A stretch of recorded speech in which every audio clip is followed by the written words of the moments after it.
had an effect on her. And I'm grateful for that.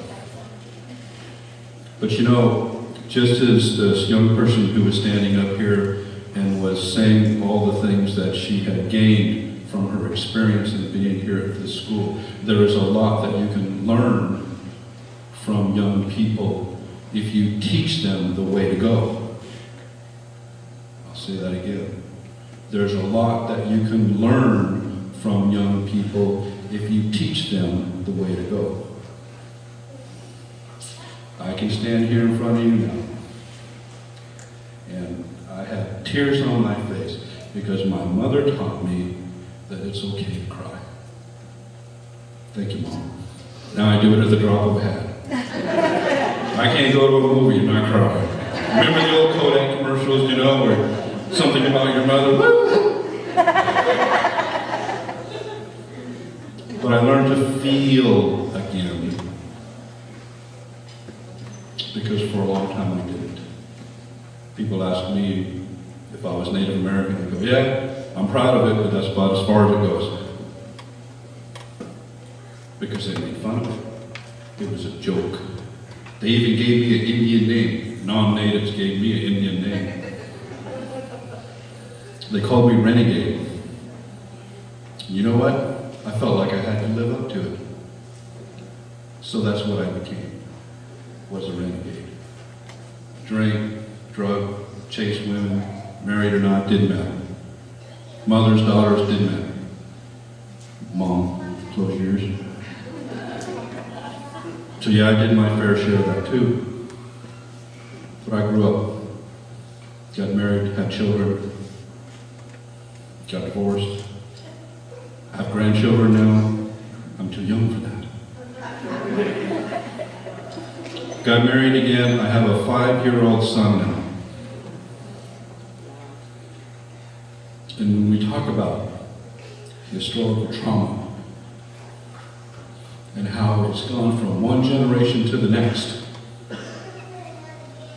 and that Indian people are always first in all the wrong things. For me and my family, I want to be the first in my family to stop that historical trauma.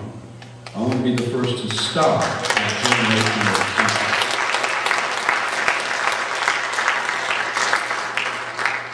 trauma. When my son looks at me now, he watches every move I make. I sit on the couch, I put my arm on the back. He sits on the couch, looks at me, puts his arm up there. I do presentations, I do speaking engagements, I stand up in front of people all the time, so this is not new to me. He's seen me, he's been there. When he talks now, he goes like this. And then, what happened because of this is because of that.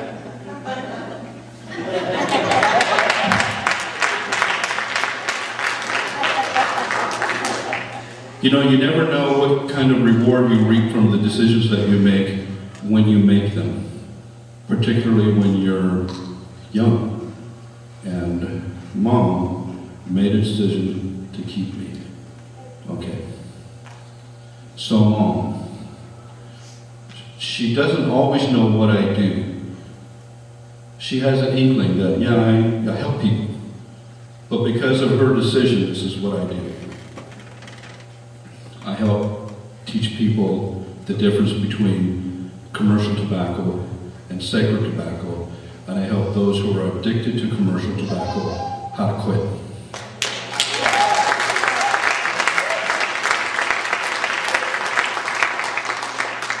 I am a facilitator for the elders in the Redding Rancheria community to help them with issues surrounding diabetes, because like my mother, I'm a diabetic.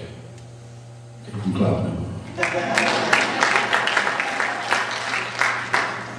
I conduct boys' talking circles. I deal with at-risk youth to help them to understand their issues and to be able to make better choices about what's going to happen next. I work with at-risk youth that was called Crystal Creek, which is a boys' camp.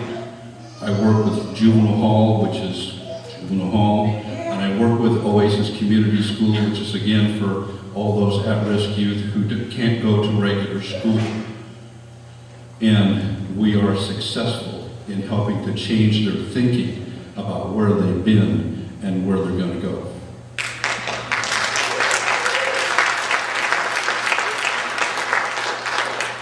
The future for me is more than just what it is that I do for myself or my family or my local community. My mission statement is, the more important your community is to you, the more important you are to your community. I live by that. One of the things that my mother taught me about helping people and helped me to understand what's important is that I didn't know who I was until I helped someone. And the more I help people, the more I know who I am. I learned that from my mother, who decided to keep me. Okay. So my parting thought to you is this. The power of forgiving the unforgivable is true. But it's only true until you do it.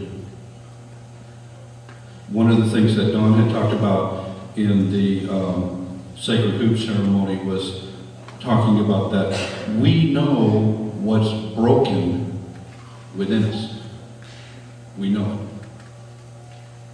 Some of you have been able to talk about what happened to you like it happened yesterday. But you know something, as Indian people, we have an innate desire to be healed. That's why you're here. There is a reason for everything that happens. That's why you're here. My healing journey didn't just begin on the day that I was born. It didn't just begin on the day that my mother was born. It began earlier than that. When we think about the decisions and how they affect our future, as Native people, we think about the 7th generation. So it's not just now and it's not just next. It's 7 generations down the road. So what you do today, what you hear today, take with you and talk about it. Share your feelings about it. And teach your children the way to go, because they will teach you what's most important. So, thank you.